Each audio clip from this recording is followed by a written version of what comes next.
Our next speaker is a former colleague of mine at the State Department, where he served as Undersecretary of State before serving the United States as permanent representative to the United Nations. Please welcome Ambassador John Bolton. Thank you very much. Thank you to the organizers, Madam Rajavi and others, for inviting us here today to this very important discussion. I think 2012 is going to be a dispositive year for Iran, for Iraq, for the broader region, and perhaps the world because of developments taking place there. And I think that in many respects what happens to Camp Ashraf and the MEK are, as we say, canaries in the coal mine. We're going to learn a lot by how these issues are resolved. Let me start first with Camp Ashraf and the disposition of the people there. You know, the United Nations is a culture of its own.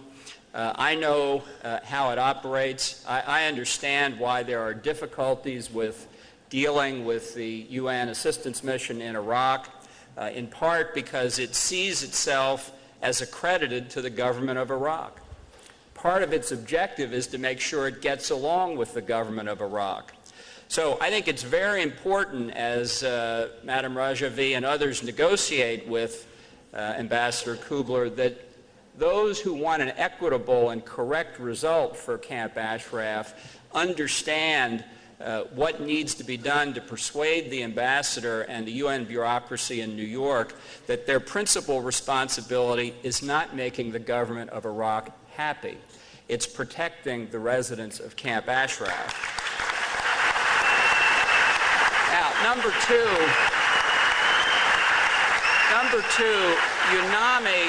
UNAMI is not the only element of the United Nations involved here. The UN High Commissioner for Refugees has global responsibility for refugees. You know, the symbol of UNHCR is a picture of a refugee family with two human hands forming a roof over it, depicting HCR's mission of protection and assistance.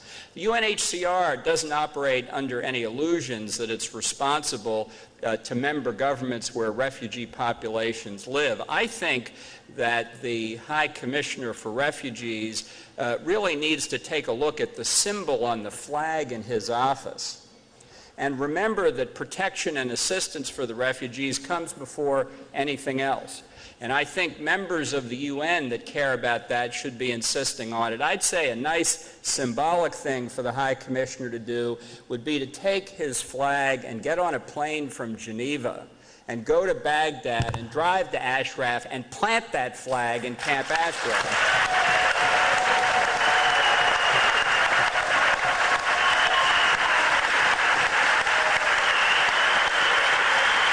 You know, most refugees come across international borders with little more than the clothes on their backs, and it's the responsibility of HCR to provide them with protection and to provide them with a place where they can take refuge until they're either moved to other countries or they can go back to their own country without fear of persecution. Camp Ashraf is not a problem. Camp Ashraf is an interim solution. And how tragic it would be,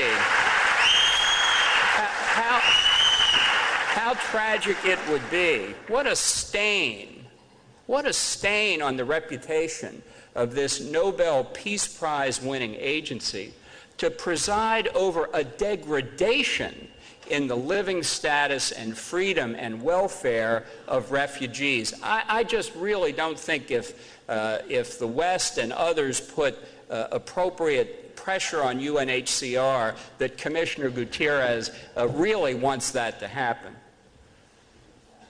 And I think it's important that he understand that. Now, let me turn to the question of Iraq.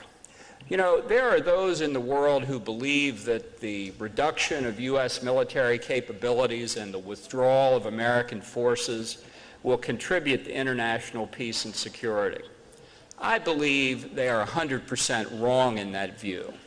And there has not been, I think, a more tragic demonstration of the error of that way of thinking than to see what's happened in Iraq since the withdrawal of American forces. I have been amazed at the speed with which Nouri al-Maliki's government has disregarded even the pretense of a free and open political system and the rule of law. We don't exercise our influence, as other speakers have said, to make sure that the government of Iraq honors the commitment that the United States made to them. What conclusion will the regime in Tehran draw from that? What conclusion will they draw about American will and resolve, especially when we look at the performance of this dictatorship in Tehran just in recent weeks, threatening to close the Strait of Hormuz, through which so much vital oil is shipped into the international market, being indicted in the United States for conspiring to assassinate the Saudi Arabian ambassador on the streets of Washington, contributing to the killing of thousands of civilians in Syria, supporting that fascist dictatorship in Damascus, continuing to support international terrorists like Hezbollah and Hamas, and obviously, and worst of all, continuing to make progress toward its long-sought objective of nuclear weapons. There's a lot of talk in the press these days about sanctions which the United States is going to impose and sanctions which the European Union is considering. I wouldn't draw too much comfort from that talk about the sanctions, because Iran is, by the estimate of Secretary of Defense Panetta, within 1 year of achieving that objective of getting nuclear weapons. U.S. sanctions on the central bank of Iran will not take effect for 6 months. They are subject to waiver provisions, and the President of the United States himself said when he signed the legislation authoring those sanctions into law that he didn't believe he was constitutionally bound by them. So one can ask, in the race between Iran's effort to get nuclear weapons and our efforts to sanction him, who's going to win that race? It is a very, very dangerous situation we're in. And if there is any signal that the United States and Europe send to Iran that our will is failing on such a matter as humanitarian protection for innocent women, children, and male civilians, I don't know what signal it will send on the nuclear weapons program. And that comes...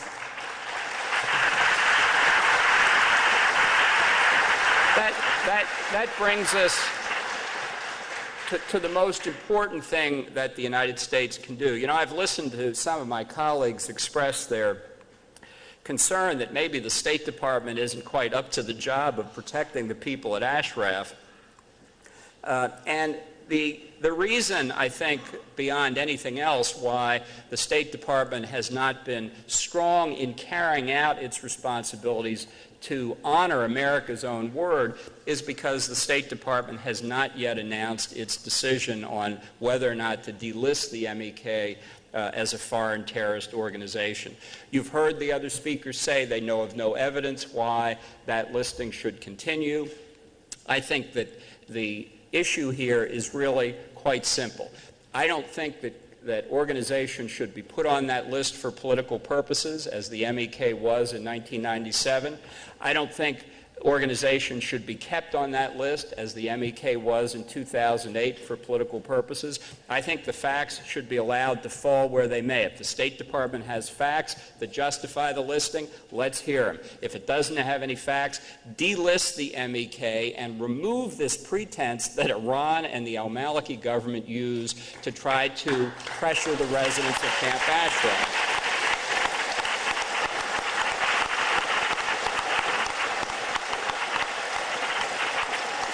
And I'll just close with one final thought. I have a very simple view of America's role in the world. It is to lead in the defense of liberty. And in that connection, I think it should be, and long since, it should be the declared policy of the United States to overthrow the regime in Tehran. Thank you very much.